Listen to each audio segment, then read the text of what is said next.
Keep it, Mark said, looking around the cafe as if 21 years of my life had finally been reduced to something too small to fight over. 6 months from now, you will be begging me to take it. I did not answer. 3 days earlier, our divorce had become official in a courthouse in downtown Portland. Mark kept the house in Lake Oswego. Our shared consulting business had been sold. The investment accounts were divided in ways that looked reasonable on paper, and somehow left me feeling like a guest checking out of my own life. I was 48 years old, carrying 2 cardboard boxes, 1 suitcase, and a set of brass keys to Juniper and Pine. The cafe was the only thing Mark had not wanted. He called it sentimental. Unprofitable. My expensive hobby. Maybe he was right. The accountant had shown me the numbers twice. Rent, payroll, utilities, suppliers. Too much red ink. I had enough savings to survive for a while, but not enough to keep financing a place that refused to support itself. So on Monday morning, I unlocked the cafe intending to close it. Rain glazed the sidewalks outside. Inside, the room smelled like coffee beans, cinnamon, and old cedar shelves. I ran my hand across the counter and remembered choosing the wood 15 years earlier. Mark had wanted polished stone. I had wanted something warm enough to show its age.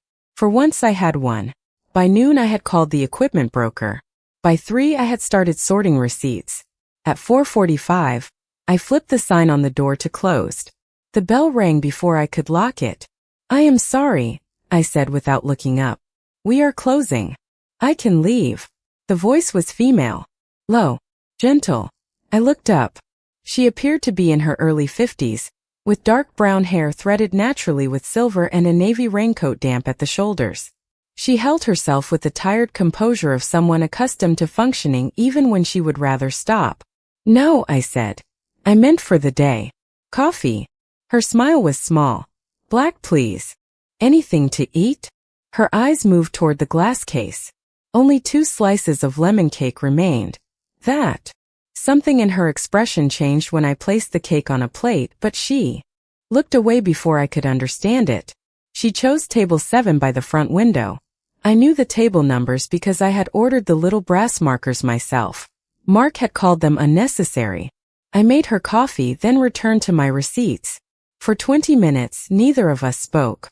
Strangely, her silence did not feel uncomfortable. When she finally stood, she carried the empty cup and plate to the counter. The cake was wonderful. Thank you. Did you make it? My mother's recipe. She looked at me for 1 quiet second longer than necessary. Then she knew what she was doing. I almost smiled. Almost. She put on her coat and reached for the door.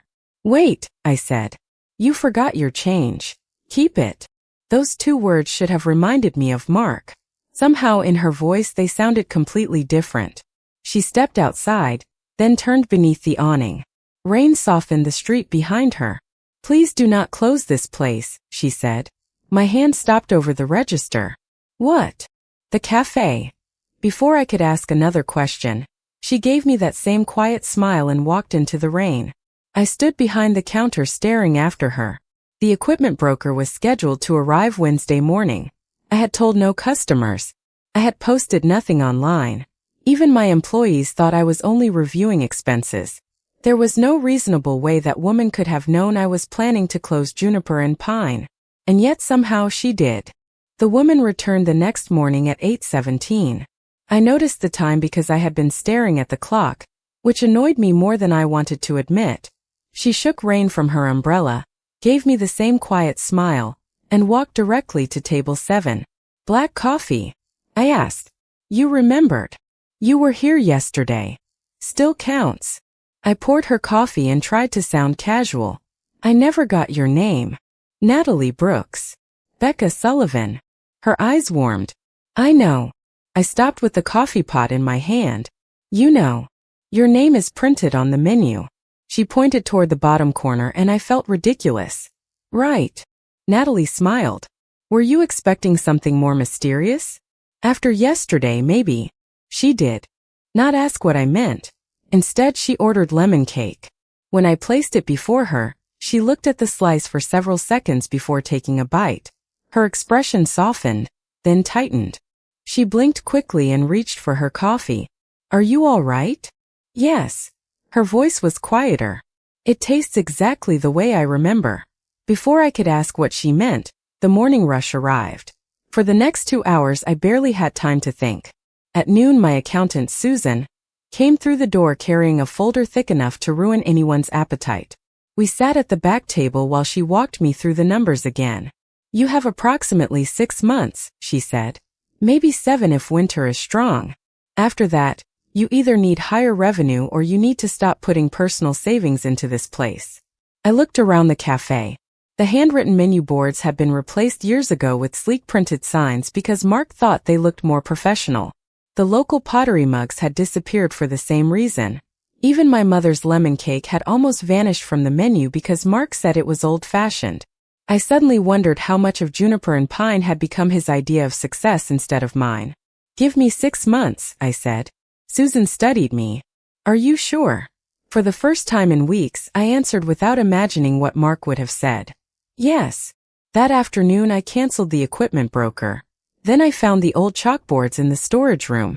By closing time, my hands were covered in white dust and my handwriting looked embarrassingly rusty. Natalie was still at table 7. You are staying open, she said. For 6 months. That sounds like a beginning. It might be a very expensive ending. She stood and walked toward the counter. What are you changing? I looked around. Everything I changed because someone told me my instincts were not practical. Natalie nodded slowly. Good place to start. I laughed. You say that like you have experience. Something passed across her face. Maybe I do. She glanced toward the empty cake case. Will you make the lemon cake again tomorrow? You really like it. Her fingers tightened slightly. Around her coffee cup. My mother did. The words were simple, but grief moved underneath them. I softened.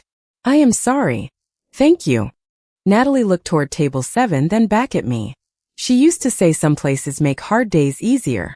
My chest tightened for reasons I could not explain. Did she come here? Natalie hesitated. Just long enough for me to notice. Then the bell above the door rang as another customer entered, breaking the moment. Natalie pulled on her coat. Tomorrow, Becca. Tomorrow. She stepped into the rain. I looked at table 7 at the empty plate, and at the chalk dust on my hands. For the first time since the divorce, 6 months did not sound like the amount of time I had left. It sounded like time I had been given. By the end of that week, I had learned 3 things about Natalie Brooks. She arrived before 8:30, she always chose table 7, and somehow she made silence feel like company. I had also learned that rebuilding a cafe was much easier when the cafe did not fight back. Juniper and Pine fought back on Friday at 6:12 in the evening. I was carrying a tray of clean mugs when I heard water hitting the kitchen floor. A pipe beneath the prep sink had split at a fitting, sending a steady spray across the cabinet. I shut off the valve, grabbed towels, and called a plumber who promised to come first thing Saturday. Perfect, I muttered. Exactly what a struggling business needs. Need help. Natalie stood in the kitchen doorway. You are still here? Apparently I drink coffee very slowly. I looked at her cream sweater, then at the wet floor. You should go home. She rolled up her sleeves. That was not my question. 20 minutes later, we were moving boxes of supplies away from the damp cabinets. Natalie carried bags of coffee beans while I stacked dishes in the dining room. When we reached for the same ceramic bowl, our fingers brushed. It was nothing. Barely a second. Still, I pulled my hand back as if I had forgotten what casual touch felt like. Natalie noticed. Of course she noticed. She simply handed me the bowl. Where does this go? Top shelf. My voice sounded normal. I was grateful for that. By 8, the cafe smelled like wet wood and fresh coffee. I made us grilled cheese sandwiches on the small press because neither of us had eaten dinner. We sat at table 7 beneath the warm pendant light. You know, I said, most customers do not provide free labor. Maybe your loyalty program is unusually demanding. I laughed. A real laugh. The sound surprised me. Natalie smiled across the table, and for a moment I became aware of everything at once. The silver near her temples, the faint lines beside her eyes, the way she held her coffee with both hands. I had spent 21 years understanding attraction as something already decided, something attached to one man and one version of myself. What I felt then was quieter, More confusing. A small warmth beneath my ribs that I could not explain away. I looked down at my sandwich. What? Natalie asked. Nothing. That sounded convincing. I am out of practice being around people who notice things. Her expression softened. Then I can pretend not to. Would you? No, I smiled despite myself. After dinner, she helped me move the last shelf away from the damaged wall. I found an old box behind it filled with menus, receipts, photographs, and postcards from years ago. I forgot these existed. Natalie crouched beside me while I sorted through them. One photograph showed juniper and pine before Mark convinced me to modernize it. Mismatched chairs. Local art. Plants in every window. My mother standing behind the counter beside me. I was 33 and smiling so widely I barely recognized myself. You look happy, Natalie said. I was. I studied the woman in the photograph. I think I stopped asking whether I was happy somewhere along the way. Natalie did not offer advice. She just stayed beside me. Our shoulders almost touched. Outside, rain whispered against the windows. Inside, something I had buried with the old menus seemed to stir awake. Then Natalie reached into the box and froze. She was holding another photograph. I could only see the back. Her face had gone pale. Natalie. She turned it over slowly. A woman I did not recognize was sitting at table 7, smiling toward the camera. Natalie stared at her as if the room had disappeared. That is my mother, she whispered. For several seconds, neither of us moved. Natalie held the photograph by its edges as if touching it too firmly might disturb something precious. The woman at table 7 had Natalie's eyes and the same gentle curve to her smile. Her name was Margaret, Natalie said. She loved this place. I sat beside her on the floor. I wish I remembered her. You probably served hundreds of people every week. Still. Natalie traced the edge of the photograph with one finger. She started coming here during a difficult year. I came with her sometimes. Something about the answer felt carefully incomplete, but grief was not a door I had any right to push open. You recognized the lemon cake. She nodded. She always ordered it. Suddenly, Natalie's first visit made more sense, but not everything. Is that why you knew I was thinking about closing? Natalie looked at me. I did not know. Not exactly. Then why did you ask me not to? The equipment broker's card was beside your register. Half the shelves were already empty, and you looked like someone saying goodbye. I let out a breath. So no mysterious powers. I am afraid not. That is almost disappointing. She laughed softly, and the heaviness in the room loosened. The plumber repaired the pipe Saturday morning, but moisture had damaged the cabinet backing and part of the wall. For the next several evenings, I stayed late repainting and reorganizing. Natalie kept appearing after work with takeout, old clothes, and an alarming confidence around paint rollers. What do you actually do? I asked Tuesday night. You have avoided answering that. I am a pediatrician. I nearly dropped my brush. You are a doctor, and I have been letting you paint shelves? Temporarily inactive doctor. She rolled pale green paint across the wall. I took leave 8 months ago. Because of your mother? Natalie paused. Partly. After she died, I went back to work too quickly. Eventually, I realized I was spending every day caring for people, while becoming less capable of caring about anything. I understood that more than I wanted to. Mark had an affair, I said. The confession came without warning. Natalie lowered the roller. I am sorry. Everyone says that. What should they say? I thought about it. Maybe nothing. I can do nothing. I smiled. You are surprisingly good at it. I sat on the counter, paint drying on my hands. The affair ended the marriage, but I keep wondering whether the marriage ended long before that. I let him choose everything because disagreeing became exhausting. Restaurants, vacations, furniture, business decisions. My throat tightened. Eventually, I stopped noticing when I wanted something different. Natalie leaned against the opposite counter. What did you want before him? The question should have been easy. It was not. Images came slowly. Art classes. A road trip through Maine in October. Sunday mornings spent reading instead of entertaining clients. Juniper and pine before polished signs replaced handwritten boards. I do not know anymore. Maybe you do, Natalie said. Maybe you have just gotten used to answering second. Our eyes met. The kitchen suddenly felt smaller. Warm light caught the silver in her hair. I noticed a streak of green paint near her wrist and had the strange impulse to brush it away. My pulse changed. Natalie seemed to feel the same shift because her gaze dropped briefly to my hand before returning to my face. Neither of us moved. Then the timer on the counter rang, startling us both. Natalie laughed first. I joined her, relieved and strangely disappointed. Later, after she left, I stood alone before the freshly painted wall. Her question stayed with me. What did I want before him? For the first time, I wondered whether the more important question was what I wanted now. For the next 10 days, Natalie's question followed me everywhere. What did I want now? I asked it while choosing paint for the front wall. I asked it while bringing back the mismatched pottery mugs Mark had packed into storage. I asked it when I replaced the polished menu cards with my own handwriting. Each small decision felt strangely intimate, like meeting a version of myself who had been waiting patiently beneath years of compromise. Business improved, but only slightly.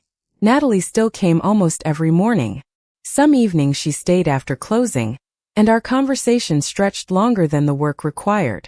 I told myself I enjoyed her company. That was true. It was simply not the whole truth. One Thursday, I was sorting the box of old photographs when I found another picture of Margaret. This time she was not alone. A younger Natalie sat across from her at table 7, laughing with one hand wrapped around a coffee mug. I turned the photograph over. Someone had written a date from 7 years earlier. When Natalie arrived that evening, I placed it gently on the counter. She stopped. I found another one. Natalie picked it up and her expression softened. That was after one of her appointments. Appointments. She looked toward table 7. For a moment, I thought she might change the subject. Instead, she sat down. I joined her. My mother had cancer, she said quietly. For almost 3 years. Her hospital was a few blocks away. After appointments, she refused to go straight home. She said hospitals had enough power over the day already. Natalie smiled through the sadness in her eyes. So we came here. I swallowed. And I never remembered you. You were not supposed to. But you remembered me. Natalie nodded. My mother did first. The room seemed to grow very still. What does that mean? Natalie looked down at the photograph. She noticed people. She noticed you. Me. You used to bring her lemon cake before she ordered it. When treatment made food difficult, you would cut the slice smaller so she would not feel guilty leaving half of it. Once, when she was having a terrible day, you sat with her for 5 minutes because the cafe was empty. I searched my memory and found only fragments. A woman in a red scarf. A soft laugh. Hands around a warm cup. I think I remember the scarf. Natalie's eyes filled. She loved that scarf. My chest tightened. I am sorry I forgot. Becca, you did not forget something you were required to carry. Her voice softened. You were simply kind when nobody was watching. I looked around Juniper and Pine. 4 years Mark had measured this place in margins square. Footage and monthly losses. I had started doing the same.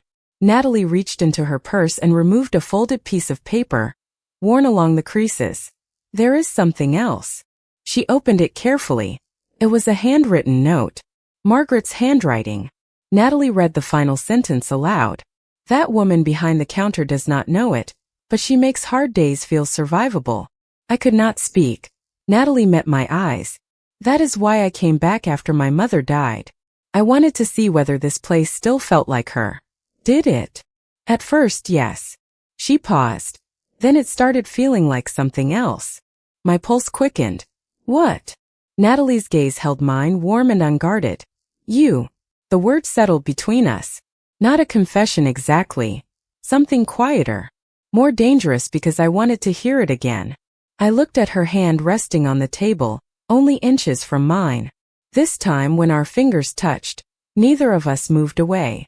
For the next week, neither Natalie nor I mentioned what had happened at table 7. We did not need to. Something had changed in the space between us. Her hand sometimes rested near mine when we talked. My attention found her the moment she entered the cafe. I began saving the corner piece of lemon cake, because she liked the browned edge. None of it was dramatic, but after 21 years of making myself smaller, noticing what I wanted felt almost reckless. Then Portland disappeared beneath snow. By 5 that evening, nearly 4 inches covered the street, buses were delayed, and the weather report warned drivers to stay off the roads. I sent my employees home early and locked the front door. Natalie stood beneath the awning, studying the white street. "My car is 6 blocks away," she said. "You are not walking 6 blocks on ice." "Doctor's orders?" "Cafe owner's orders." She smiled. Very authoritative. The power flickered once around 7 but stayed on. I made tomato soup and grilled cheese while Natalie lit the small candles I kept for evening events. Snow softened every sound outside. Inside, juniper and pine felt suspended from the rest of the city.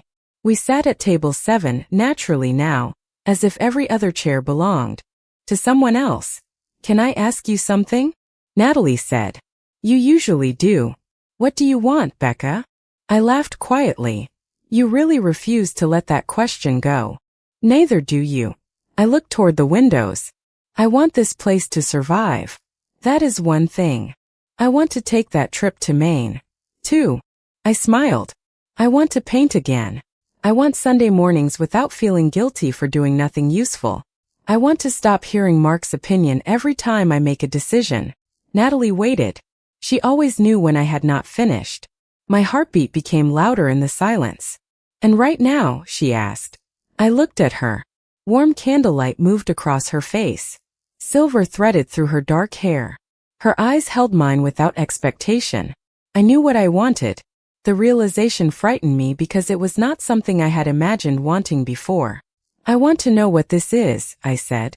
Natalie's breath softened. "So do I." She reached across the table slowly, leaving enough distance for me to choose. I placed my hand in hers. Her fingers were warm, familiar now. She moved closer, and for one suspended moment, I thought I might kiss her. I wanted to. That was exactly why I stopped. Natalie immediately leaned back. "Did I misread you?" "No," I shook my head. "That is the problem. You did not." Confusion flickered across her face. I spent 21 years letting another person tell me what I felt, what mattered, what I was capable of. Then my marriage ended, and suddenly you appeared. You are kind to me. You see me. I need to know I am not reaching for you because I am terrified of standing alone. Natalie was quiet for several seconds. Then she squeezed my hand once. "That sounds fair. You are not angry?" No, her smile carried a little sadness. "I would rather be chosen than needed." Something inside me loosened. How do I figure out the difference? Natalie stood and pulled on her sweater. "Choose yourself first." The snow kept falling. We made beds from blankets on opposite couches and talked until after midnight about ordinary things. Books, bad television, places we had never visited. Nothing happened between us. And somehow that made the night feel more intimate, not less. Before I fell asleep, I looked across the dark cafe at Natalie and understood something I had not expected. Wanting her was no longer the frightening part. The frightening part was learning whether I could want her without losing myself again. For 3 days after the snowstorm, Natalie did not come to Juniper and Pine. I told myself she was giving me the space I had asked for. That explanation was reasonable. It did nothing to stop me from looking at table 7 every time the bell rang. On Thursday morning, Susan arrived before the rush with another folder. "The building owner received an offer," she said. My stomach tightened. "For the cafe?"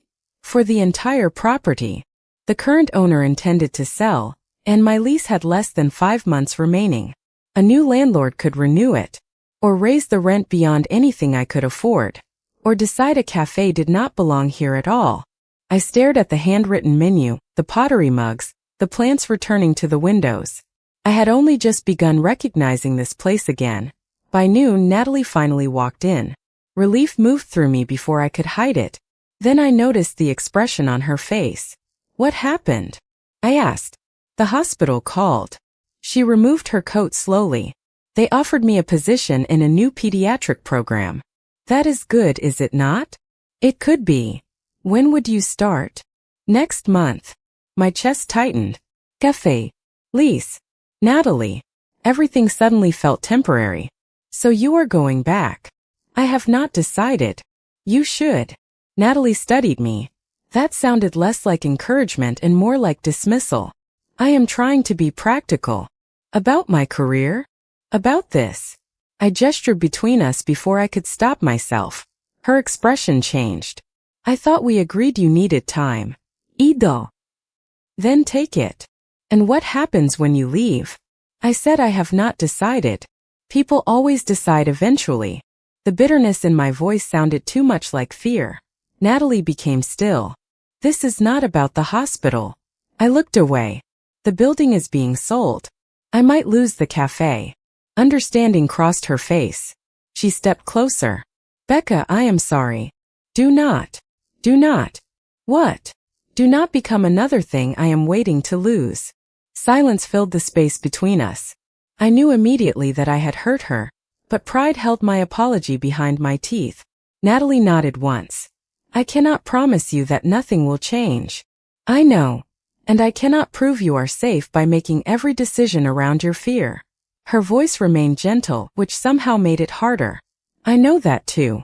Then maybe I should give you the space you actually need. She picked up her coat. I wanted to stop her. I did not. The bell sounded when she left. Table 7 remained empty for the rest of the week. On Monday afternoon, Mark walked into the cafe for the first time since our divorce. He looked around at the chalkboards and mismatched mugs. Going backward, I see. What do you want? I heard about the building. Of course he had. Portland could feel painfully small when you wanted privacy. He placed an envelope on the counter. I will buy the equipment and remaining business assets. Clean exit. You can walk away before the lease becomes someone else's problem. 6 months earlier I might have called that rescue. Now it felt like surrender. No, Mark blinked. You have not looked at the number. I do not need to. Becca, sentiment is not a business plan. I thought about Natalie's question. What do you want? For once, the answer came without hesitation. I want you to leave. Mark stared at me, then picked up the envelope and walked out. My hands trembled after the door closed, but I did not regret the words. That night, I sat alone at table 7 with Susan's number spread around me. Natalie was gone. The building might be sold. Nobody was coming to save the cafe. Strangely, that was when everything became clear. I still wanted it. Even without Natalie. Even without Mark to prove wrong. Even if saving it required rebuilding everything again. For the first time in 21 years, I was not fighting to keep someone from leaving. I was fighting for something because I had finally chosen it. The next morning, I stopped waiting for good news and started making some. I called every local bakery, bookstore, florist, and neighborhood organization I knew. By Friday, Juniper and Pine had a Saturday community breakfast on the calendar, a monthly book night scheduled, and a small catering order from an architecture firm 3 blocks away. None of it was glamorous. All of it mattered. I changed suppliers, shortened the menu, and started tracking every dollar myself. 2 weeks passed. Then 3. Table 7 stayed empty. I missed Natalie in ways that surprised me, but I no longer mistook missing someone for needing them to hold my life together. One Tuesday afternoon, Susan arrived carrying a laptop and an expression I had learned to fear. I found something, she said.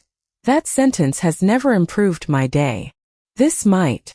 She opened several years of financial records from the consulting business Mark and I had owned together. During the divorce, I had accepted the summaries because Mark had always handled the accounting structure. Susan pointed to a series of expenses, administrative services, marketing retainers, vehicle costs, professional subscriptions. These were charged against the cafe. They were business expenses. Yes, for the consulting company. Esther daher. She showed me year after year. Costs from our shared company had repeatedly been allocated to Juniper and Pine, making the cafe appear less profitable than its actual operations suggested. Are you saying Mark stole from me? No. I am saying the accounting treatment deserves review. I am not making a legal conclusion. She turned the screen toward me. But if we separate expenses that appear unrelated to this cafe, the picture changes. The numbers on the final column made my throat tighten. Juniper and Pine had struggled, but it had not been the hopeless failure I had believed it was. He told me this place could never survive without our money. Susan looked at me carefully. Maybe you should stop letting his opinion function as financial data. I laughed once, then covered my face with both hands. I was not crying because Mark might have been wrong. I was crying because I had believed him without checking. That evening, I stayed after closing and rebuilt the budget from the beginning. My numbers. My decisions. My responsibility. A week later, the community breakfast filled every table. The catering orders doubled. Book night sold out before I had enough chairs. I was carrying a tray toward the counter when the bell above the door rang. Natalie stood beneath it. My heart reacted before the rest of me could. Dark coat. Silver in her hair.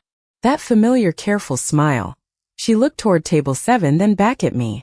Is this a bad time? It is a busy time. That sounds better. I set down the tray.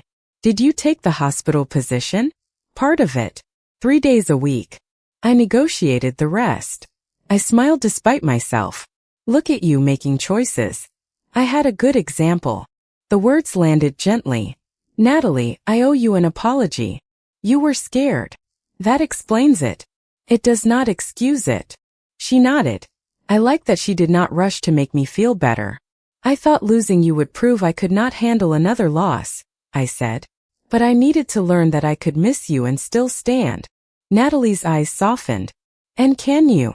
I looked around the crowded cafe. At my chalkboard menu. My mother's cake beneath the glass. The financial notebook open beside the register. Yes. Natalie smiled. Good.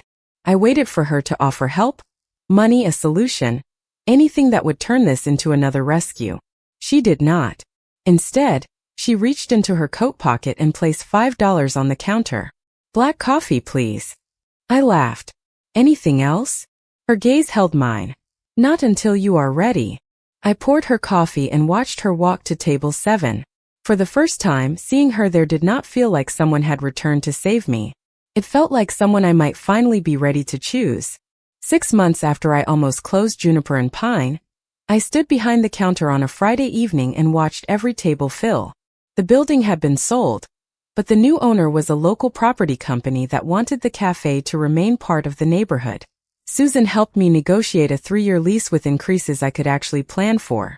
The review of our old financial records continued through attorneys and accountants, but I stopped measuring my future by whatever explanation eventually came from Mark. Had already learned the part that mattered. I should have trusted myself enough to ask questions. The cafe was different now. Community breakfasts filled Saturday mornings. Book nights filled Thursdays. Catering paid bills I once covered from savings. My mother's lemon cake remained the first thing to sell out. I painted again too. Nothing ambitious. Watercolors at my apartment kitchen table. In October, I finally booked the trip to Maine I had postponed for more than 20 years. I went alone, watched the leaves turn red along the coast, and discovered that solitude could feel peaceful instead of abandoned. Natalie was part of my life again, carefully at first. She returned to pediatric medicine 3 days a week and protected the rest of her time with a discipline I admired. She never pushed me to define us. She simply came for coffee. Sometimes we walked after closing. Sometimes we talked until the chairs had to be stacked. On the anniversary of Margaret's birthday, I made lemon cake and placed 1 slice at table 7 before Natalie arrived. She stopped when she saw it. For her. For both of you. Her eyes shone, but she smiled. That night, after the last customer left, I turned the sign to closed and carried 2 coffees to table 7. Natalie looked at the second cup. You are sitting down? I am. Should I be worried? Probably. She laughed. I sat across from her and felt my heart beating harder than it had during any divorce meeting, lease negotiation, or conversation with Mark. The difference was that this fear belonged to something I wanted. Dinner, I said. Natalie raised an eyebrow. Dinner. Friday. 7 o'clock. Somewhere that does not serve anything I baked. Her smile appeared slowly. Becca Sullivan, are you asking me on a date? 6 months earlier I might have hidden behind a joke. I did not. Yes. Natalie reached across the table. Then yes. I took her hand. There was no rush in the moment. No rescue. No promise that neither of us would ever hurt again. Just two women who had survived different losses and learned not to confuse love with disappearing. Later, we stepped outside together beneath the Portland rain. I turned back to switch off the lights, then stopped. One small lamp remained glowing above table 7. I left it on. Some places hold memories. The best ones leave room for new ones. Mark had once believed juniper and pine was the least valuable thing I owned. For a while I believed him. But the cafe gave me something no settlement could have returned. The chance to hear my own voice again. And once I could hear it, choosing Natalie did not feel like replacing the life I lost. It felt like choosing the life I wanted. Thank you for spending this time with our story. If it touched your heart, please subscribe to the channel and share this video with someone who may need a little hope today. Thank you for listening. Sometimes what gets left behind is not what mattered least. Sometimes it is exactly where we find ourselves again.